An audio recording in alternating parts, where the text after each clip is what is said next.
Can a living organism decapitate itself and not only survive but grow a stronger, more intellectually formidable head in the immediate aftermath? That is the question that should have haunted the cynical British music press in late 1975, a period when the departure of Peter Gabriel was almost universally viewed as the definitive nail in the coffin for Genesis. To truly understand why A Trick of the Tail is not merely a survival story but a bona fide masterpiece of 20th century composition, one must strip away the rosy tint of nostalgia and examine the cold, hard mechanics of what occurred within the walls of Trident Studios. The critics of the era were largely intellectually lazy, obsessed with the theatrical masks, costumes, and stage antics of the departing frontman, and they failed to realize that the true engine room of the band, the harmonic complexity of Tony Banks, the textural genius of Steve Hackett, the underrated melodic bass work of Mike Rutherford, and the terrifying technical proficiency of Phil Collins, had remained entirely intact. In fact, without the distraction of a flower costume or a fox head, the music was forced to stand naked on its own merits, and the result was a sonic clarity and instrumental tightness that the band had never achieved before and perhaps never would again with such purity. This album is the sound of four virtuosos, with their backs pressed firmly against the wall, proving that the sum of the parts was far greater than the celebrity of the departed leader. To appreciate the sheer audacity of A Trick of the Tail, one must first acknowledge the role of the rhythm section, specifically the transformation of Phil Collins from a drummer who sang backup into a frontman who drove the band from the drum stool. It is fashionable in modern circles to mock Collins for his later pop ubiquity and balladry, but any instrumentalist worth their salt knows that in 1976, he was a monster behind the kit, arguably the finest drummer in England, alongside Bill Bruford and Carl Palmer. When he reluctantly took over the vocal duties after an exhausting and fruitful search for a replacement, which saw the band audition nearly 400 hopefuls, something fundamental changed in the songwriting architecture. A singer who is also a drummer phrases differently. He understands the pocket. He understands syncopation not just as a rhythmic device, but as a lyrical one. The opening track, Dance on a Volcano, is a masterclass in this rhythmic tension. It begins with a deceptive riff that feels like a standard rock pattern until the drums enter, revealing a jagged 7/8 time signature that creates a sense of stumbling urgency. This is not the math rock posturing of later progressive bands, who played odd meters simply to show off their conservatory training. This is tension used as a narrative device. The music feels like it is balancing on the edge of a literal crater, perfectly mirroring the lyrical theme of precarious existence. Listen closely to the interaction between the bass and the kick drum in that opening number. Rutherford and Collins are locked in a way that most rhythm sections can only dream of achieving after decades of playing together. Rutherford is not just following the root notes, he is playing counter melodies on the bass, often utilizing a plectrum to cut through the dense mix with a treble-heavy attack that rivals the rhythm guitar. This aggression was necessary. The production by David Henschel, a former engineer for Elton John who brought a more pop sensibility to the engineering than the band's previous producers, brought the bottom end forward in a way that Genesis fans had never experienced. The distinct sound of the Moog Taurus bass pedals, often felt rather than heard, makes its commanding presence known here, shaking the floorboards and filling the subsonic spectrum where a second guitarist might usually sit. This allows Steve Hackett to float above the mix, unburdened by the need to hold down the rhythm. Hackett is an anomaly in the world of rock guitarists of the 1970s. He has absolutely no interest in the blues cliches that dominated the era. You will not hear pentatonic noodling on this record. Instead, you hear textures and his signature two-handed tapping technique, a method he had been employing since Nursery Crime in 1971. Long before Eddie Van Halen popularized it in the American mainstream, the transition into Entangled demonstrates the band's absolute mastery of dynamic contrast, a crucial element of the progressive rock vocabulary that is often mishandled by lesser acts. We move from the kinetic, nervous energy of Dance on a Volcano to a lush wash of 12-string acoustic guitars. This track, primarily written by Hackett, verses, and Banks, chorus, is a Genesis trademark. the pastoral English folk influence colliding with classical sensibilities. However, the brilliance of Entangled lies in its coda. It features Tony Banks on the ARP Pro Soloist synthesizer. Banks is often criticized by the uninitiated for being cold or clinical, but that assessment betrays a profound lack of understanding of harmonic theory. He is the architect of the Genesis sound, the glue that holds the chaos together. In the closing minutes of Entangled, he constructs a melody that floats over a shifting sea of mellotron chords, utilizing choral tape loops that sound ghostly and ethereal. The chord progressions here defy standard pop logic. He uses inversions and chromatic voice leading that owe more to Maurice Ravel, Sergei Rachmaninoff, or Ralph Vaughan Williams than to the Beatles. It is a dream sequence rendered in sound, eerie and beautiful, proving that heavy music does not always require distortion or volume to achieve weight. Then comes Squonk, a track that anchors the album in a heavy, plodding groove that was inadvertently revolutionary for the recording industry. The drum sound on this track is often cited by audiophiles as a pivotal moment in rock production. While the famous gated reverb of the 80s had not yet been accidentally invented at the Townhouse, David Henschel achieved a precursor to that sound here by heavily compressing the room microphones at Trident. This resulted in a massive breathing drum sound that attempted to capture the physical weight of John Bonham's kit with Led Zeppelin. It marks a shift from the jazz fusion lightness of Collins's usual playing to a heavy-hitting rock stomp. But look at what is happening harmonically underneath that stomp. It is not a simple blues riff. It is a driving, relentless march that supports a vocal performance of surprising grit. This was the moment the band realized Collins could do more than just carry a tune. He could attack it. The mythology of the squonk, a creature from Pennsylvanian folklore that dissolves into tears when captured, is juxtaposed against this wall of sound, creating an irony that is typical of the band's wit. The interaction between the pounding rhythm and the shimmering RMI electro piano creates a sonic landscape that is both ancient and futuristic. The centerpiece of the album's harmonic ambition is undoubtedly Madman Moon. If you want to understand why Tony Banks is the unsung genius of progressive rock, you must study this track with the intensity of a doctoral student. It is a piano-driven tour de force that wanders through multiple key changes and moods without ever losing its melodic thread. The bridge section involves a complex interplay between the piano and the synthesizer, moving through time signatures with a fluidity that makes the complexity disappear to the casual ear. The listener is not counting beats. They are swept up in the narrative flow. This is the hallmark of great progressive rock, complexity that serves the song, not the ego. The lyrics, dealing with isolation and the desire for freedom, are delivered with a restraint that suits the English temperament of the music. It is sophisticated, demanding, and utterly devoid of the American blues influence that permeated so much rock music of the 70s. The marimba touches in the percussion add a texture that is unexpected yet perfectly placed, demonstrating the band's willingness to experiment with orchestration. Flipping the record to the second side, we encounter robbery, assault, and battery. While often dismissed by casual listeners as the obligatory comedy track or a vehicle for Collins's stage character, the Artful Dodger, a musician's ear hears something else entirely. The instrumental break in the middle of this song is one of the tightest displays of ensemble playing in the band's entire catalog. Banks's synthesizer solo on the ARP Pro Soloist is frantic and angular, mimicking the chaos of the chase described in the lyrics, while Collins plays underneath it with a jazz fusion sensibility that recalls his work with his concurrent side project, Brand X. The ability to pivot from the vaudevillian verses to a section of hard fusion demonstrates a versatility that their punk rock contemporaries could not even comprehend, let alone replicate. The time signature changes are rapid and unforgiving, yet the band navigates them with a nonchalance that is almost insulting to other musicians. However, the emotional apex of the album arrives with Ripples. This song is a masterclass in patience. Begins as a simple piano ballad, a reflection on aging and the loss of beauty, a theme that adds a layer of maturity to a genre often accused of dealing only in fantasy and dragons. But the middle section is where the magic happens.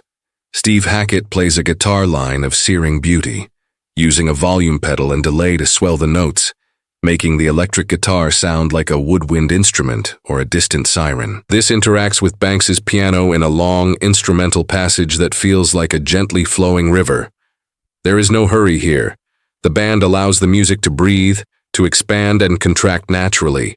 The return to the chorus, with the full band entering, provides a cathartic release that is earned, not forced. The vocal harmonies layered by Collins are lush and precise, showcasing a pop sensibility that would eventually consume the band in the 80s, but here, it is perfectly balanced with their artistic ambitions. The title track, A Trick of the Tail, is perhaps the most deceptive song on the record. On the surface, it is a bouncy, Beatles-esque pop song about a beast who gets bored of his captors. But dig deeper into the chords. It is full of diminished passing chords and unexpected resolutions. The bass line is melodic and active, driving the song forward with a Paul McCartney-esque bounce. It serves as a palate cleanser, a moment of levity before the storm of the finale. It also highlights the British eccentricity that is central to their identity. They were never trying to be cool American rockers. They were storytellers from Charterhouse, and they owned that identity with a distinct lack of apology. The production on the vocals here is crisp, stacking harmonies to create a choir effect that lifts the chorus. Finally, we arrive at Los Endos. If you want to convince a skeptic of the musical prowess of Genesis, you play them Los Endos. It is an instrumental fusion workout that serves as a reprise for the entire album, weaving in themes from Dance on a Volcano and Squonk. It is the sound of a band letting loose. Collins is on fire here, playing with a ferocity and speed that is breathtaking. The interplay between the percussion layers creates a dense tribal rhythm that hits you in the chest. Hackett and Banks trade melodies, not as competitors, but as partners in a sonic tapestry. The track builds to a fading crescendo that feels triumphant. It is a statement of intent. We are still here, we are better than ever, and we do not need a singer to hold your attention. The fading vocals, quoting Supper's Ready with the lines, "There's an angel standing in the sun," serve as a respectful nod to the past while firmly stepping into the future. It is a closure that feels complete, circling back to the beginning of the album and tying the entire work together into a cohesive suite. What makes A Trick of the Tail a masterpiece is not just the virtuosity, but the restraint. In 1976, progressive rock was becoming bloated, collapsing under the weight of its own pretension. Bands were writing sidelong suites about topographic oceans that bored audiences to tears. Genesis, conversely, tightened up. There is virtually no wasted space on this album. Every solo serves the composition, every drum fill propels the song forward. The songwriting is concise, focusing on melody and structure rather than endless jamming. It bridges the gap between the complex prog of the early 70s and the more streamlined approach that would dominate the 80s. Furthermore, the production quality has stood the test of time in a way that many albums from that era have not. The acoustic guitars shimmer, the bass is defined, the keyboards cut through without sounding shrill. It sounds warm and organic, a testament to the analog recording techniques of the time and the skill of David Henschel. You can hear the room. You can hear the fingers on the strings. It possesses a tactile quality that is missing in the digital age. One must also consider the psychological context of this record. It is the sound of liberation. With Gabriel gone, the remaining members were free from the constraints of writing music that had to fit a theatrical performance. They could write music for music's sake. Tony Banks, in particular, flourished in this environment. His chord choices on this album are the gold standard for rock keyboardists. He avoids the blues scale almost entirely, opting instead for a diatonic and chromatic approach that gives the music a majestic, cinematic quality. He proved that a keyboard player could be the lead instrument in a rock band without resorting to guitar hero antics. For the aspiring musician or the discerning listener, A Trick of the Tail offers a textbook on how to arrange music. Notice how the instruments rarely step on each other's toes. When the voice is active, the accompaniment simplifies. When the voice drops out, the instrumentation becomes dense and complex. This is the art of arrangement, a skill that is often lost in modern production, where everything is compressed to the front of the mix. Genesis understood dynamics. They understood that for a loud section to be powerful, it must be preceded by a quiet section. They manipulated the listener's emotions through volume and density, as much as through melody and lyrics. The album is also a testament to the power of the 12-string guitar. In the hands of Rutherford and Hackett, the 12-string was not just a strumming instrument, it was an orchestral tool. They used it to create walls of sound that were thick and shimmering, providing a bed for the keyboards to rest upon. This English sound, distinct from the American folk rock tradition, is a defining characteristic of the record. It evokes landscapes, history, and a sense of ancient mystery that fits the lyrical themes perfectly. We must also address the specific contribution of Steve Hackett, who would leave the band not long after this era. His influence here is pivotal. While Banks provided the harmonic structure and Collins the rhythmic backbone, Hackett provided the atmosphere. His use of effects units, which was pioneering for the time, added a futuristic sheen to the archaic musical structures. His soloing style is fluid and legato, contrasting sharply with the staccato nature of the keyboards. In Dance on a Volcano, his guitar lines snarl and bite. In Ripples, they weep. This range of expression is rare in rock music, where guitarists often find one tone and stick with it. Hackett treated the electric guitar as a synthesizer, capable of infinite variation. The rhythm section's interplay on this album also laid the groundwork for what would become the distinctive Genesis sound of the 80s, though here it is far more complex. The drum sound on Squonk, while not the full-blown gated reverb of Intruder, certainly pointed the way toward that drier, punchier aesthetic that would redefine 80s pop. Collins tuned his drums melodically, treating the tom-toms as part of the musical scale rather than just percussive thuds. This allowed him to play fills that mirrored the melody of the song, integrating the drums into the composition in a way that few drummers have ever managed. Moreover, the album flows with a logic that is undeniable. It is not a collection of songs, it is a journey. The track sequencing is impeccable. The energy rises and falls in a perfect arc, leading the listener from the uncertainty of the opening track to the triumphant resolution of the closer. This is album-oriented rock at its finest, designed to be consumed in a single sitting. It respects the listener's intelligence. It assumes you can follow a time change, that you can appreciate a complex chord substitution, that you have the patience for a slow build. In an age of instant gratification, it stands as a monument to the rewards of depth and craftsmanship. There is a lesson here for modern musicians. Technology has made it easier than ever to record music, but it has not made it easier to write good music. A Trick of the Tail was created in a room by 4 men playing instruments, listening to each other, and reacting in real time. There was no grid to snap to, no auto-tune to fix mistakes. If the groove on Robbery, Assault and Battery feels tight, it is because the musicians were tight. If the harmonies on Ripples send a shiver down your spine, it is because the singers understood pitch and blend. The album is a testament to the hours of practice, the years of touring, and the dedication to the craft that defined that generation of musicians. It is also worth noting that this album bridges the gap between the intellectualism of progressive rock and the visceral energy of punk, which was just beginning to bubble under the surface in London during this time. While Genesis were the antithesis of punk in terms of style, the energy on tracks like Dance on a Volcano and Los Endos possesses a raw power that is not dissimilar to the aggression of the new wave. They were not soft, they were precise, and precision, when applied with force, is devastating.